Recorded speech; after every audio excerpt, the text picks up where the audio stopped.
நேயர்கள் அனைவருக்கும் செவியின்ப சங்கீதாவின் அன்பான வணக்கம். பொன்னியின் செல்வனின் பாகம் 3 15ஆம் அத்தியாயம் காளாமுகர்கள். போன அத்தியாயத்துல என்ன பார்த்தோன்னு ஞாபகம் இருக்குங்களா? நந்தினிய எப்படியோ வந்தியத்தேவன் சந்திச்சுட்டான். அதாவது நந்தினி அதுக்கு ஏதோ ஏற்பாடு பண்ணிட்டா. அப்புறம் 2 பேரும் பேசுறாங்க, நிறைய விஷயம் பேசுறாங்க. ஆனா நந்தினி மேல இவனுக்கு ஒரு மாதிரியான ஒரு பயம், ஒரு துவேஷம் அப்படின்னு வருது. அப்புறம் ஒரு ஸ்டேஜ்ல இல்ல இது ரொம்ப பாவப்பட்ட ஜென்மம்னு ஒரு அனுதாபம் வருது. இப்படி எல்லாம் யோசனை பண்ணிக்கிட்டு பழையாறைக்கு போய் இளைய பிராட்டியை பார்த்துட்டு சொல்ல வேண்டிய செய்தியை சொல்லிட்டு அப்புறமா இந்த மாதிரி வேலையிலலாம் நம்ம ஈடுபடவே கூடாது அப்படின்னு முடிவு பண்ணிக்கிட்டு அப்படியே படுத்து கொஞ்ச நேரம் வழியில குதிரை எங்கேயோ கட்டிட்டு படுத்து தூங்குறான் இல்லையா? இப்ப என்ன நடக்குதுன்னு பார்ப்போமா? உதய சூரியனுடைய அந்த செங்கதிர்கள் வந்தியத்தேவன் முகத்துல சுளீர்னு பட்டு அவனை எழுப்புது. உறக்கம் தெளிஞ்சு அப்படியே எழுந்திருக்கவும் மனசே இல்லை அவனுக்கு. கண்ணை விழிச்சு விழிச்சு பார்க்கறான். கொஞ்ச தூரத்துல பயங்கர ரூபமா இருக்கிற 2 சாமியார்கள் வந்துட்டு இருக்கிறாங்க. அவங்களோட அந்த திரித்து விட்ட சடை ஒரு பக்கம், ஒரு கையில திரிசூலம், இன்னொரு கையில அக்னி குண்டம். இதுல இருந்து அந்த 2 பேரும் காளாமுக வீர சைவர்கள் அப்படிங்கறத வந்தியத்தேவன் தெரிஞ்சுக்கிறான். இவங்களோட வாத போர் செய்யறதுக்கு ஆழ்வார்க்கடியான் இங்க இல்லையே அப்படின்னு யோசிக்கிறான். அந்த காளாமுக சாமியார்கள் போற வரைக்கும் கண்ணை மூடிட்டு நம்ம தூங்குற மாதிரி நடிப்போம் அப்படின்னு தீர்மானம் பண்ணி அதே மாதிரி படுத்துக்கிறான். அவங்க 2 பேரும் பக்கத்துல நிக்கிற மாதிரி அவன் உணர்றான், கொஞ்சம் அந்த காலடி சப்தம் எல்லாம். ஆனாலும் கண்ணை திறந்து பார்க்கவே இல்லை.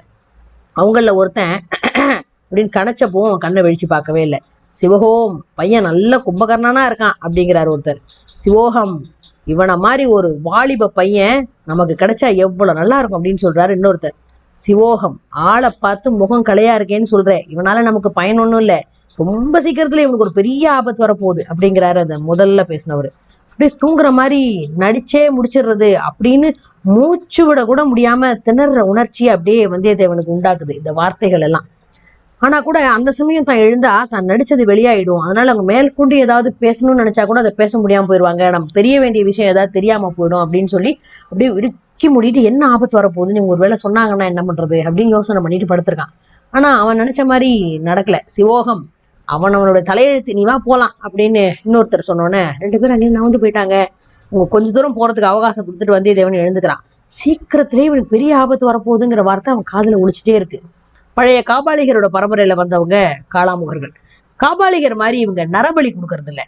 ஆனா காபாலிகர்களோட பழக்க வழக்கங்கள் எல்லாம் அவங்க பின்பற்றிட்டு வந்தாங்க. அவங்க மயானத்துல அமர்ந்து கோரமான தவங்களை செஞ்சு வருங்கால நிகழ்ச்சிகளை அறியும் சக்தி பெற்று இருந்தாங்க அப்படின்னு பல பேர் நம்பினாங்க. அவங்கள பத்தி சாபம் கொடுக்குற சக்தி அவங்களுக்கு உண்டு அப்படின்னு பாமர ஜனங்க நினைச்சாங்க.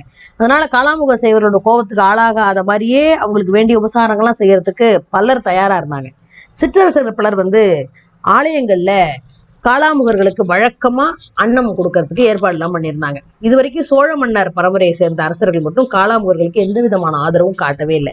இந்த விவரங்கள்லாம் அறிஞ்சிருந்த வந்தியத்தேவன் அவங்க ஏதாவது உளறிட்டு போட்டோம், இது வரைக்கும் நேராத ஆபத்து நமக்கு புதுசா என்ன வந்துட போகுது அப்படின்னு தனக்கு தானே நினைச்சிட்டு தைரியம் பண்ணிக்கிறான். ஆனாலும் வருங்காலத்தை பத்தி தெரிஞ்சுக்கிற ஆசை அவன் மனசை விட்டு அடியோட போவே இல்லை. வந்தியத்தேவன் எழுந்து நின்று பார்க்கும்போது அந்த காளாமுகர்கள் கொஞ்சம் தூரத்துல ஒரு பழைய மண்டபத்து பக்கத்துல போயிட்டு இருக்கிறத பாக்குறான். மண்டபத்துக்கு பக்கத்துல ஒரு செயற்கை குன்றம் ஒண்ணு தெரியுது. ஒரு குகை சிங்க முகத்தோட வாயை பிளந்துட்டு இருக்கு. பழைய நாள்கள்ல திகம்பர ஜெயினர்கள் கட்டிட்டு இருந்த அந்த குகைகளை காளாமுகர்கள் இப்போ தான் பிடிச்சுக்கிட்டாங்க. அங்க போய் அவங்களோட கொஞ்சம் பேச்சு கொடுத்து பார்க்கணுங்கிற ஆவல் வந்தியத்தேவனுக்கு உண்டாவது. குதிரையை கட்டியிருந்த இடத்துல விட்டுட்டு அந்த குன்றை நோக்கி போறான். மண்டபத்தை நெருங்கினப்போ காளாமுகர்கள் குகையோட மறுபக்கத்துல நின்று பேசுறது அவன் காதுல லேசா விழுது. அந்த பையன் பொய் தூக்கம் தூங்கல, உண்மையா தான் தூங்கி இருக்கணும் அப்படிங்கிறாரு ஒருத்தர். அது எப்படி நிச்சயமா சொல்ற? இல்ல, அபாயம் வரப்போகுதுங்கிற வார்த்தையை கேட்டப்புறம் அதை பத்தி தெரிஞ்சுக்கணும்னு விரும்பாத மனுஷன் யாரையும் நான் இது வரைக்கும் பார்த்ததே இல்லை அப்படிங்கிறாரு இவரு. பையன் நல்ல வீரனா தெரியறான், அவனை நம்மோட சேர்த்துக்கிட்டா நல்லா தான் இருக்கும். நீ என்ன சொல்ற? இவனை மாதிரி வாலிபர்கள்லாம் எதுக்காக? இன்னும் கொஞ்ச நாள்ல இந்த சோழ நாட்டோட சிம்மாசனம் ஏற போற காளாமுகத்தை சேர்ந்தவன் தான் ஏற போறான் அப்படின்னு சொல்றாரு. யார சொல்ற? வேற யார? மதுராந்தக தேவனை தான் சொல்றேன். இது கூட உனக்கு தெரியலையா? அது எப்படி? மத்த 2 பேரு? ஒருவன் தான் கடல்ல மூழ்கி இறந்துட்டானா, இன்னொருத்தனோட காலம் குறுகிட்டே இருக்கு அப்படின்னு சொல்றான். வந்தியத்தேவன் அதுக்கு மேல அந்த காளாமுக சமையர்கள் பேச்சை கேட்க கொஞ்சம் கூட விரும்பல. அவங்களோட பேச்சு கொடுக்கவும் தயாரா இல்லை. ரொம்ப சீக்கிரம் பழையாறைய போய் சேர்ந்து இளவரசி கிட்ட செய்தியை சொல்லிட்டு காஞ்சிக்கு போகணும்னு விரும்புறான். எல்லாருக்கும் மேலா தான் ரொம்ப கடமைப்பட்டிருக்கிறது ஆதித்த கரிகாலருக்கு தானே. அவர் எத்தனையோ விதமான அபாயங்கள் சூழ்ந்திருக்கிறது உண்மை. பார்த்திபேந்திரன் கூட பழுவூர் ராணியோட மாய வலையில விழுந்துட்டான். எந்த காரியத்திலையும் படபடப்பா இறங்கக்கூடியவரான ஆதித்த கரிகாலர் எப்போ எந்த விதமான அபாயத்துக்கு உள்ளாவாரோ தெரியாது. அவர்கிட்ட போய் அவர் காத்து நிக்கிறதுதான் தன்னோட முதல் கடமை. வழியில வீண் பொழுது போக்குறது பெரும் குற்றம், இந்த கடமே போயிடணும் அப்படின்னு முடிவு பண்றான். வந்தியத்தேவன் சப்தமே இல்லாம திரும்பி போய் குதிரை மேல ஏறிக்கிட்டான். குதிரையை வேகமா தட்டி விட்டுட்டான். காளாமுகர்கள் இந்த குகையோரமா போனப்போ அவங்க தன்னை வெறிச்சு வெறிச்சு பாக்குறத இவன் கவனிக்கிறான். அதுல ஒரு முகம் அவன் எப்பவோ பார்த்த முகம் மாதிரி தோணுது. ஆனா நின்னு பார்க்க விருப்பமே இல்லாம மேல கிளம்பிட்டான். வழியில ஜன நெருக்கமான பல கிராமங்கள் அவன் பாக்குறான். அங்க எல்லாம் இளவரசர் கடல்ல முழுங்கினதை பத்தி செய்தி இன்னும் பரவலைங்கிறது தெரியுது. ஏன்னா அந்த ஜனங்க ரொம்ப சாவகாசமா அவங்கவுங்க வேலையில ஈடுபட்டு இருக்காங்க. யாருக்கும் ஒரு கவலையோ அதெல்லாம் எதுவுமே தெரியல. அது வரைக்கும் நல்லதுதான். இளவரசரை பத்தி செய்தி பழையாறை அடையறதுக்குள்ள நாங்க போய் சேர்ந்துடணும். இளையபிராட்டி கிட்ட உண்மையை சொல்லிடணும். குந்தவி தேவியோட காதுல வேறு விதமான செய்தி விழுந்தா, ஏதாவது விபரீதம் வந்துட்டா என்ன பண்றது?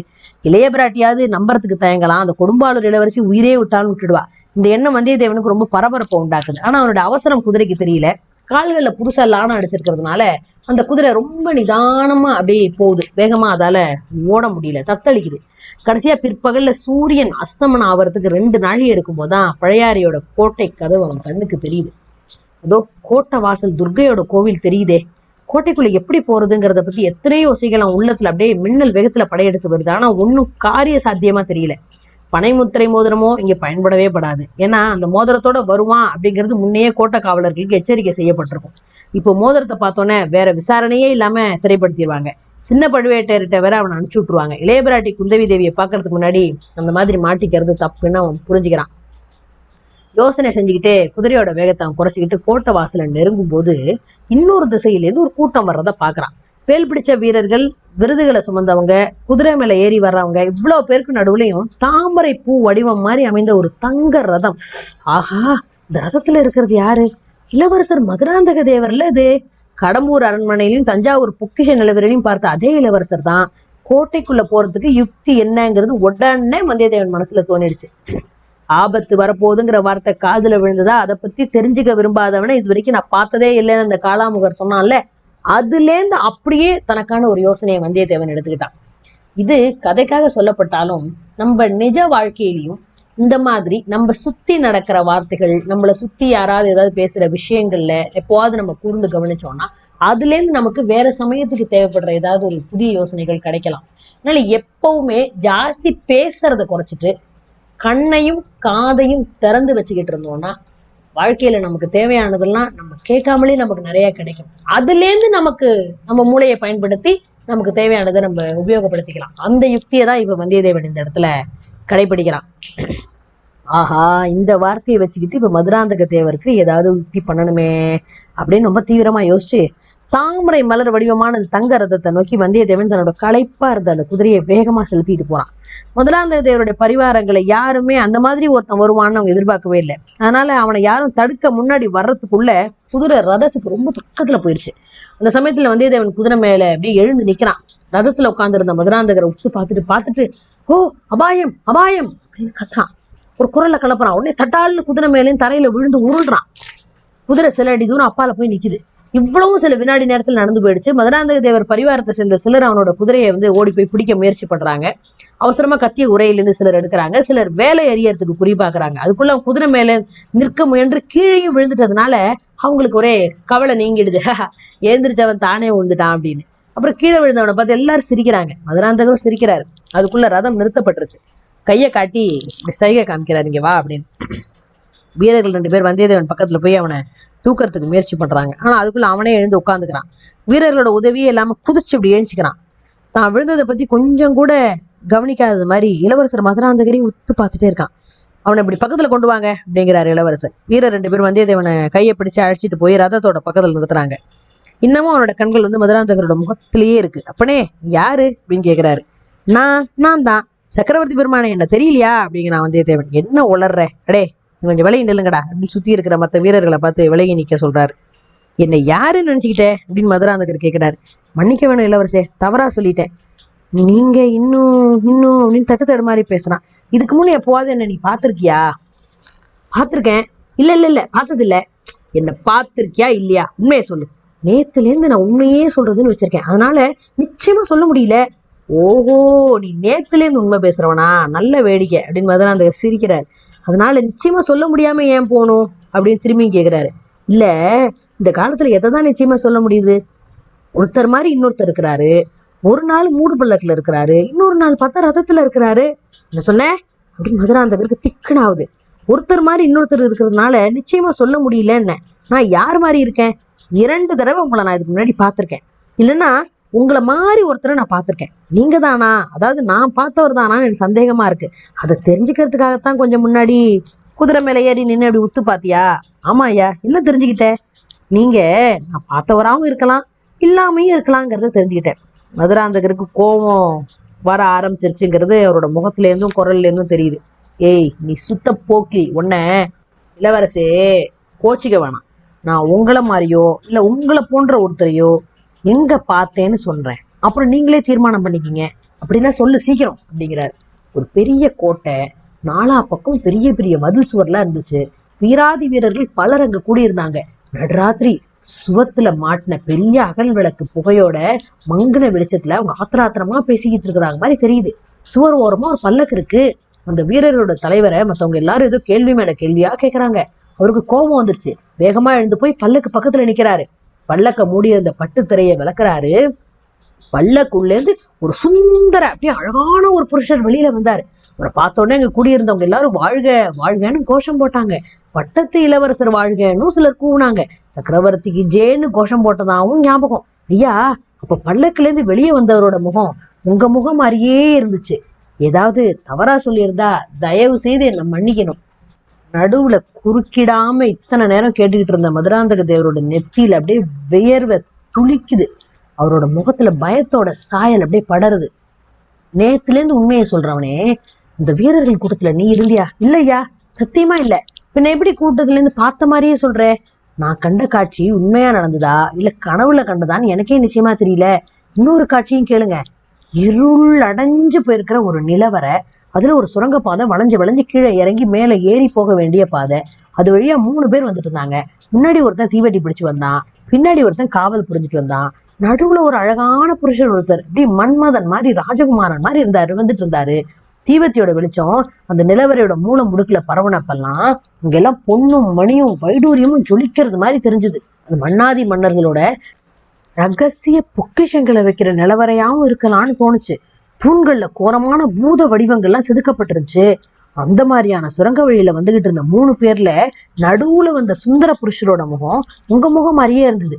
உண்மையா இல்லையான்னு நீங்க தான் சொல்லணும் அப்படின்னு சொல்றான் வந்தியத்தேவன். இளவரசர் மதுராந்தகர் போதும் நிறுத்து அப்படிங்கிறாரு. அவரோட குரல்ல பீதி தெரியுது. வந்தியத்தேவன் சும்மா இருக்கான். நீ நிமித்தக்காரனா? இல்லையா, அது என் தொழில் இல்லை. ஆனா நடந்ததையும் சொல்லுவேன், இனிமே நடக்க போறதையும் சொல்லுவேன். மதுராந்தகர் கொஞ்ச நேரம் யோசிச்சுட்டு, குதிரை மேல நின்னப்போ ஏதோ கத்துனியே, அது என்ன? அபாயம்னு கத்துனேன். யாருக்கு அபாயம்? உங்களுக்கு தான். என்ன அபாயம்? பல அபாயங்கள் உங்களை சூழ்ந்திருக்கு. அது மாதிரியே பெரும் பதவிகளும் காத்துட்டு இருக்கு. அதையெல்லாம் உங்ககிட்ட அவகாசமா பேசணும். என்னுடைய கத்தியை கூட தான் உங்க வீரர்கள் எல்லாம் பிடுங்கிக்கிட்டாங்களே. உங்களோட என்ன கோட்டைக்குள்ள அழைச்சிட்டு போனா என்ன அவகாசமா பேசலாமே அப்படிங்கிறான். ஆட்டும், என்னோட வா, அவகாசமா பேசிக்கலாம். மதுராந்தக தேவர் தன்னோட வந்த வீரர்களோட தலைவனை கை காட்டி பக்கத்துல கூப்பிடுறாரு. வந்தியத்தேவனை சுத்தி காட்டி அவனை அவங்களோட கோட்டைக்குள்ள அழைச்சிட்டு வர சொல்லி கட்டளை இட்டார். அந்த கட்டளையை அந்த வீரர் தலைவனுக்கு அவ்வளவு உற்சாகம் கொடுக்கல, அவனுக்கு பிடிக்கல. ஆனாலும் கட்டளைக்கு கீழ்ப்படைஞ்சு வந்தியத்தேவனையும் தன்னோட அழைச்சிட்டு போறான். கொஞ்ச நேரத்துக்கெல்லாம் பழையாறை கோட்டை கதவு திறந்தது. மதுராந்தக தேவரும் அவரோட பரிவாரங்களும் அவர்களோடு வந்தியத்தேவனும் கோட்டைக்குள்ள பிரவேசிச்சுட்டாங்க. இது கதைதான். ஆனா சூழ்நிலைக்கு தக்கவாறு இருக்க சூழ்நிலையில நம்ம எப்படி நம்மளோட காரியத்தை, அது யாரையும் ரொம்ப தொந்தரவு பண்ணாம சாமர்த்தியமா சாதிச்சுக்கிறது, இதெல்லாம் சின்ன சின்ன யுக்திகள். இதே மாதிரி கோட்டை கதவு திறக்குமா, இதே மாதிரி நம்ம உள்ள போவோமானா அதெல்லாம் இப்ப கிடையாது இந்த வாழ்க்கையில. இன்னைக்கு இந்த மாதிரியான சின்ன சின்ன அப்ளிகேஷன்ஸ் எடுத்து நம்ம லைஃப்ல நம்ம இதை எப்படி அப்ளை பண்ணி சாமர்த்தியமா வாழ்றோம், சமத்தா எல்லா காரியங்களையும் செய்யறோம் அப்படிங்கிறத கத்துக்கலாம் இல்லையா? அடுத்த அத்தியாயம் வரைக்கும் கொஞ்சம் காத்திருக்கணும். நன்றி.